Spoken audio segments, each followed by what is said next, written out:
আজ থেকে তোমার ভাত কাপড় সুখ শান্তি যত দায়িত্ব আছে। আমার ওয়াইফে সকাল থেকে কত কাজ করছে, খুবই এক্সাইটেড যাওয়ার জন্য।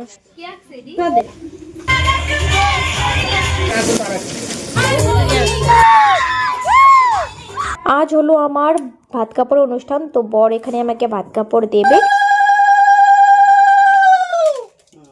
এমনি করলে হবে। দাঁড়াও, এই কাপড়টা নিচে দাও। বলতে লাগে না? হ্যাঁ, আজ থেকে তোমার ভাত কাপড়ের দায়িত্ব দিলাম, সবকিছুরই দায়িত্ব দিতে লাগবে। তিনবার করবে। হ্যাঁ, তিনবার। আমার কথা কই সাজায় কই আমি? হ্যাঁ হ্যাঁ, হাতে তুমি হাতটা বাড়াও। আগা একটু না, ফটোটা তুইছো। এই বিষয় পর তুমি এটা করো। আজ থেকে তোমার ভাত কাপড় সুখ শান্তি যত দায়িত্ব আছে, ঘোরা ফিরা, ফুচকা খাওয়া, কসমেটিক, অল এভরিথিং, পার্লার, রেস্টুরেন্টে ঘোরা, সবকিছু। মাঝে মাঝে বগামাটিও যাইতে নিলে ওইখানে নিয়ে যেতে লাগবে। অল এভরিথিং এর দায়িত্ব নিলাম। এখন এটা কিছু বলতে হবে না। দাঁড়া। সবাই মিলে আমাকে এক এক করে আশীর্বাদ করছিল। এখানে দাদু আশীর্বাদ করলো, তারপরে যে আমার মাসি শাশুড়ি উনিও আশীর্বাদ করলো, আমিও প্রণাম করলাম। আর তারপরে এই হলো আমার শাশুড়ি মায়ের মামাতো বোন, ও সম্পর্কে আমার মাসি শাশুড়ি হয়, তো আমাকে আশীর্বাদ করলো, তারপরে প্রণাম করলাম। আর এখানে সবাই মিলে খেতে বসে পড়েছে। তারপরে মামা আশীর্বাদ করলো, আর আশীর্বাদ করে আমাকে এগুলো দিয়েছে। আর আজ সকাল সকাল কিন্তু আমি উঠে স্নান দান করে নিয়েছি, আর আজকে চুলে শ্যাম্পু করে নিয়েছি। সাথে আজকে কিন্তু আমি প্রচন্ড হ্যাপি, কারণ আজকে যাব আমি বাড়িতে। জামা কাপড় গোছাচ্ছিলাম, বিছানাটা পুরো আমার অগোছালো হয়েছিল, জামা কাপড় ছিল পুরো চারিদিকে। এখন ট্রলিতে কাপড়গুলো ভরবো। আর আলমারিটা কিন্তু মোটামুটি আমার এখানে গোছানোর ডান। এখানে কিছু কিছু জামা কাপড় আমি রেখেও দিয়েছি। এই দেখো গাইস, হাই রে হাই, কত কষ্ট দেখেন গাইস। আমার ওয়াইফে সকাল থেকে কত কাজ করছে। ইস, চেয়ারে উঠে নিয়েছে, মানে খাটো তো, খাটো মানুষের এটাই প্রবলেম। উপরে ওই মই এনে দেবো নাকি? মই আনবো? ইসরাম, এখন বসে আছি, এখন আমি রেডি হলাম। লোকজন আজকে আসছিল এখানে, তো লোকজনকে ডাকা হয়েছে, একটু সাজুগুজু করলাম। লুকটা পুরো চেঞ্জ হয়ে গেছে আমার।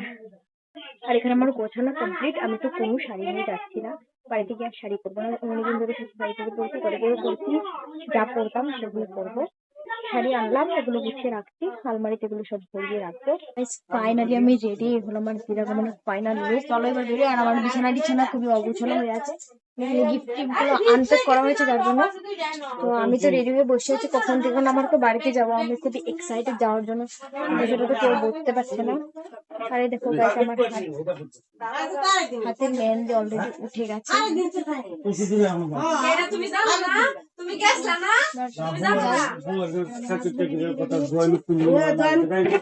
ও দেরি করছে, চলো বাইরে অনেক নিয়ম কানুন আছে সেটা করি। আর এই যে এখন বাড়িতে চলে এসেছি, আর বাড়িতে এখন আমাকে আশীর্বাদ করছে।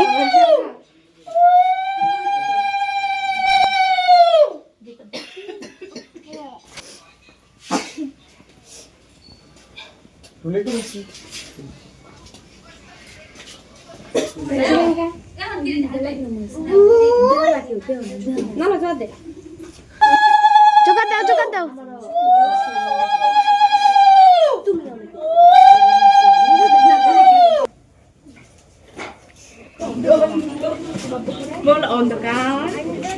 মাম্মাই সোনা আমার কোল থেকে নামতে চাচ্ছিল না, ও দেখে আমাকে কোলে উঠে পড়েছে। তো রাতে মেনুতে ছিল ফ্রাইড রাইস, সাদা ভাত, সাথে ছিল একটা ভাজি, ডাল আর পনিরের তরকারি। Hello guys, good morning. দেখো সকালবেলা ঘুম থেকে উঠে গেছি, আর আমি বাড়িতে এসে আমার যে বাড়ির আউটফিট পরে নিয়েছি।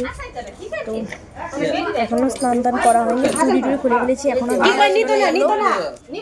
আর আজকে তো বাড়িতে আর একটা অনুষ্ঠান আছে, আর আমার হাজব্যান্ড গেছে মার্কেটে। চলে এলাম আমি আর আমার বর অল্প মার্কেটে, কিছু কেনাকাটা করার ছিল। তারপরে চলে এলাম এখানে মিক্সের দোকানে, তো এখান থেকে মিক্স কিনে নিলাম সবার জন্য। আজকে হবে আমাদের এখানে দিরাগমনে এসেছি, যার জন্য অনুষ্ঠান করা হবে, তো এখানে মাংস রান্না করা হচ্ছিল। আর এই দেখো আমাদের পাড়ার লোকজন সবাই ছিল। তো আজকে কিন্তু আমাদের পাড়ার লোকজন সবাই নিমন্ত্রিত ছিল, মাহিওরা, তারপরে আমাদের যা আত্মীয় স্বজনরা ছিল সবাই। তো এখানে কিন্তু অনেক ডান্স করা হয়েছিল। তো চলো অল্প তোমার ডান্স দেখে নাও সবাই।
দুনিয়া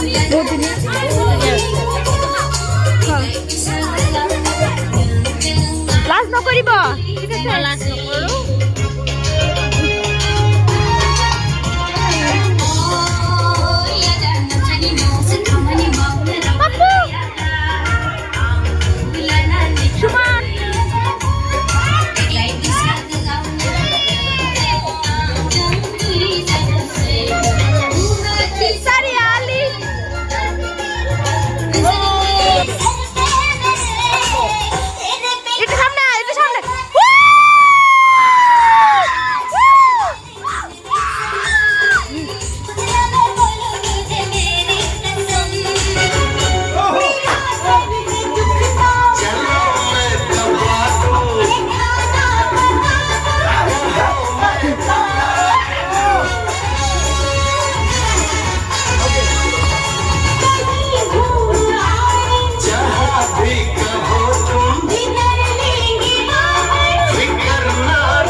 এখন আমরা খেতে বসেছি বোন এখন মার্কেট থেকে বোন কি এনেছিস মার্কেট থেকে মোমো এনেছে মোমো আর আরো কি এই দেখো শালি জিজুকে মোমো খেতে দিয়েছে 2 প্লেট কিন্তু এতই জামাই আদর হচ্ছে যার খাওয়া যাচ্ছে না তাই না খেতে খেতে পেট ফেটে যাচ্ছে